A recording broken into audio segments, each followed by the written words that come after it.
So yun guys, naiwan natin yung cellphone natin dito sa may barrier. Dito sa may likod ng tricycle natin. Ngayon, tumawag yung asawa ko sa akin kanina para magpasundo.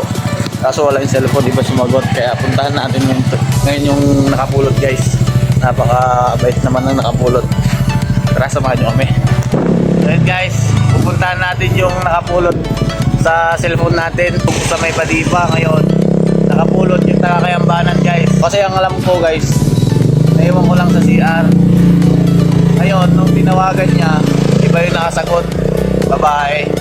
Ayun daw nga si ate. At sabi daw ng nanay na huwag daw pag-interesan kung may-ari nga daw ng kawawa ngayon. So yun, puntahan natin.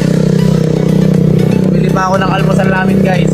Ayan, pakita mo ang almusal natin. Ayan. Pero sa kanila na lang. Yun, bibigyan na lang natin sa kanila guys. Kasi sila yung nakapulot. Kaya yan, ibibigay natin sa kanila. Kahit pang konsela lang pa. Ayan. Mali, ilang beses na rin yung nahulog guys. May babalik din lang. Hindi ko alam kung bakit. Baka pag pangatlong beses na, wala na to, wala na. Hindi na to babalik sigurado. Kaya kailangan natin ingatan yung cellphone natin guys. Isang cellphone na lang yan. Buti. Ayun na tao. Ayun o. Ayun sila. Yun guys, dito na tayo.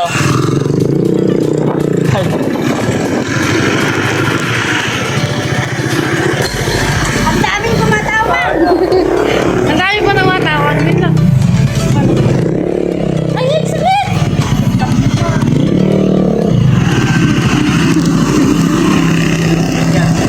Awan! Wala nagbibisaw! Ate, pakonselo na lang ate. Sige po! Almusal na. Salamat, salamat po. Ate, nag-vlog ka ka mo. Thank you po. Apa.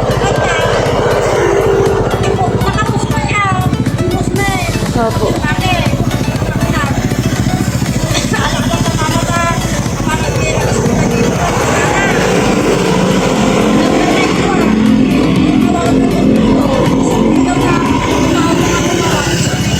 Opo.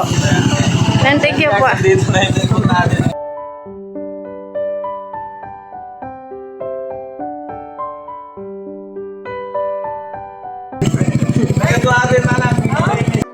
So yun guys, ayan, nandito na yung cellphone natin, ayan, dami ng basag na ito, kauhulog oh, ayan oh, ito yung nahulog natin kanina guys, kaninang umaga lang, yan ay balik natin kaninang umaga.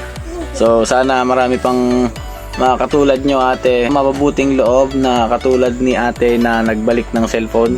Hindi nila pinag-interesan yung malaking bagay ito para sa akin guys, kasi ito yung ginagamit ko sa pang-araw-araw. Ito yung ginagamit ko sa sugi natin sa pamamasada guys. Ito yung gamit natin. So sana marami pang blessing dumating sa inyo ate, at maraming salamat sa pagsauli ng aking cellphone. Ayan. God bless and ingat palagi.